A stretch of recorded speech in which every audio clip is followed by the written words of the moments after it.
Hello, good morning. Thank you for joining me in my daily devotions. Now, I was driving yesterday. It was traffic. I wanted to get ahead, so I looked for a shortcut. I made a left at the corner. The road seemed clear, so I felt confident. I outsmarted all the other drivers, so I'm going to go ahead and zoom confidently to that other corner and took a right. But oh no, I was actually facing a longer line of cars in both directions. I could no longer turn back, and all I had to do is move forward. So, in the end, the shortcut that I planned to take turned out to become even a longer path. It took me a longer time to travel if I just stayed in the right path. This story reminds me of the people of Israel who were led by Moses from Egypt into the promised land. The journey itself lasted 2 years when they left Goshen in Egypt to Kadesh Barnea, that border into Canaan. But it took them 38 years to do so. So what happened? What happened to these people? Now, we know that there were so many things that was happening during this time. They left Goshen in Egypt and traveled 47 days to Sinai, a distance of only 700 kilometers. They stayed in Sinai for almost a year, where Moses received the Ten Commandments. Then they traveled to the border, Kadesh Barnea, after 2 years of travel.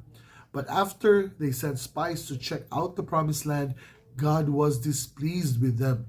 So God told them that they will stay in the desert for 40 years, and that generation that were disobedient would perish in the desert. Now, talk about taking the longer route. Now, let's take a background first so we can appreciate this story more. Can you imagine the excitement? The Israelite camp. They were there camped in Mount Sinai, and they were given the signal to move out, and they will take that final stretch of travel to the promised land. There is that promised land where they were promised by God that there will be a land full of milk and honey. The past year, they witnessed the power of God. They witnessed the Ten Commandments. They witnessed the amazing signs and wonders that came when they were traveling in the desert.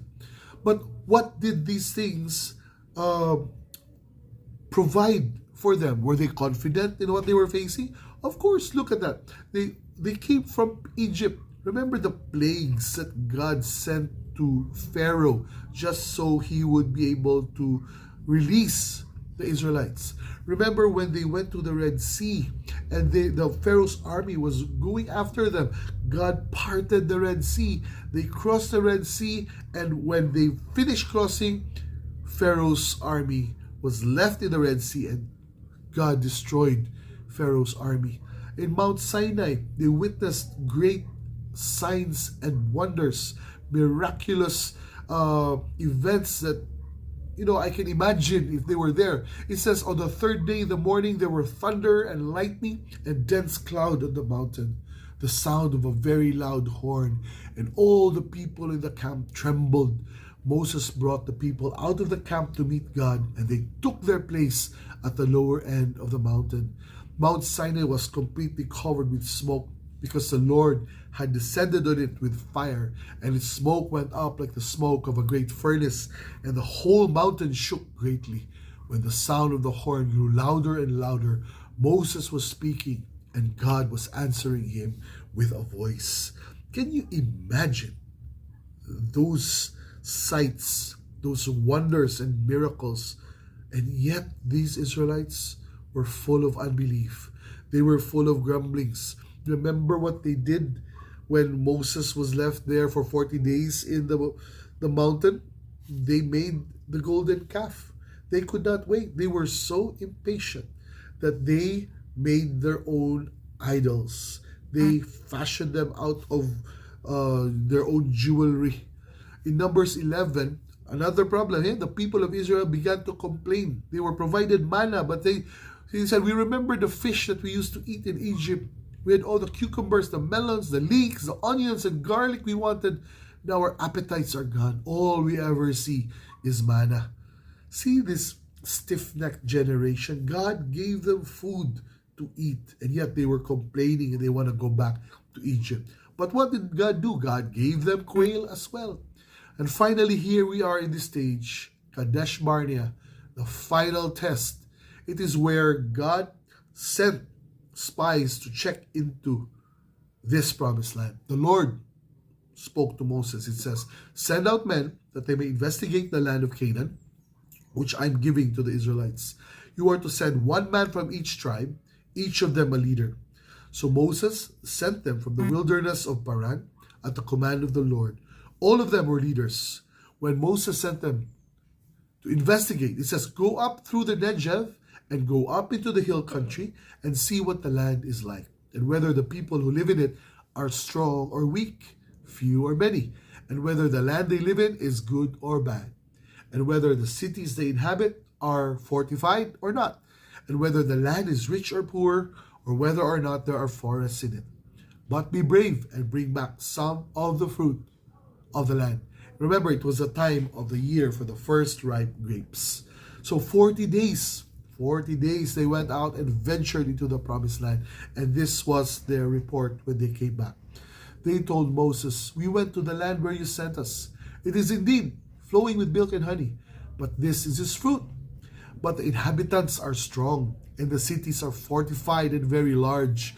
Moreover, we see the descendants of Anak there. The Amalekites live in the Negev. The Hittites, the Jebusites, the Amorites, they live in the hill country. The Canaanites live by the sea and along the banks of the Jordan. Caleb silenced the people before Moses. Let's go up to occupy it, for we are well able to conquer it. But the men who had gone up with him said, we are not able to go up against these people because they are stronger than we are. Then they presented the Israelites with a discouraging report of the land that they had investigated, saying, the land that we passed through to investigate is a land that devours its inhabitants. All the people we saw there are of great stature. We even saw the Nephilim. The descendants of Anak came from the Nephilim, and we seemed like grasshoppers, both to ourselves and to them. See that contrasting report? There were 10 spies out of the 12 who saw only the big problem. They were looking at the Jebusites, the Hittites, the Amorites. But these two, Joshua and Caleb, saw the solution. The other 10 saw the big problem. The other two saw the big solution in God. That is how this situation has developed. This is how the people now have a choice whether they will trust in these 10 or they will trust in the two. But what was the people's reaction? All the community raised a loud cry, and the people wept that night. All the Israelites murmured against Moses and Aaron, and the whole congregation said to them, if only we had died in the land of Egypt, or if only we had perished in this wilderness. Why has the Lord brought us into this land only to fall by the sword, that our wives and our children should become plunder? Would it not be better for us to return to Egypt? So they said to one another, let's appoint a leader and return to Egypt. Then Moses and Aaron fell down with their faces to the ground before all the assembly of the community of the Israelites. And Joshua, son of Caleb, son of Nun, and Caleb, son of Jephunneh, they were those who investigated the land. They tore their garments. They said to the community of the Israelites, the land we passed through to investigate is an exceedingly good land. If the Lord delights in us, then he will bring us into this land and give it to us, a land flowing with milk and honey. Only do not rebel against the Lord, and do not fear the people of the land. They are bread to us. Their protection has turned aside from them, but the Lord is with us. Do not fear them. However, all of the community threatened to stone them. Can you imagine? The glory of the Lord appeared to all the Israelites at the tent of the meeting. See, God was with them that day, but they still wanted to go back to Egypt. The Lord is with us, they said. But because of their unbelief, they could not listen to the words of these two great men, Caleb and Joshua.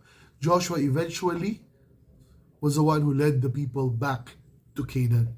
But look at this. God said, all the men have seen my glory. This is God's response. All the signs that I did in Egypt and in the wilderness, they have tempted me now these 10 times. 10 times have not obeyed me. They will by no means see the land that I swore to their forefathers, nor will any of them who despise me see it, because of your unbelief. And so only Caleb and Joshua will be able to see it. That old unbelieving generation, they would never set foot on the promised land. Only this younger generation, where their hearts are focused on God, those older Israelites would not experience the physical blessings that God had promised. They would not enter Canaan. They would wander in the wilderness for 40 years until all of that first generation died. And the very young ones, the ones that they thought would be killed by the Amalekites and all the other people in Canaan, they would continue on. So what is their message here? Let us not harden our hearts. Let us not harden our hearts like that old and unbelieving generation. God is a great God. We let us focus not on the problem, but on God's solution. Number two, God gave them what? God is a God of chances. Can you imagine? He likes patterns. He used these 10 spies. God used the 10 commandments, and God gave them 10 chances.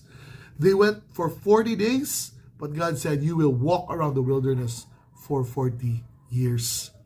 Now, what happened after this? Well, it's too late. It says here we go, let's go up to the place that the Lord commanded, for we have sinned. They acknowledged their sin. Moses said, no, don't go. Why are you transgressing the commandment of the Lord? It will not prosper. Do not go up, for the Lord is not among you, and you will be defeated before your enemies. For the Amalekites and the Canaanites are there before you, and you will fall by the sword, because you have turned away from the Lord. The Lord will not be with you. They have presumed to go up to the crest of the hill, although neither the ark of the covenant of the Lord nor Moses departed out of the camp.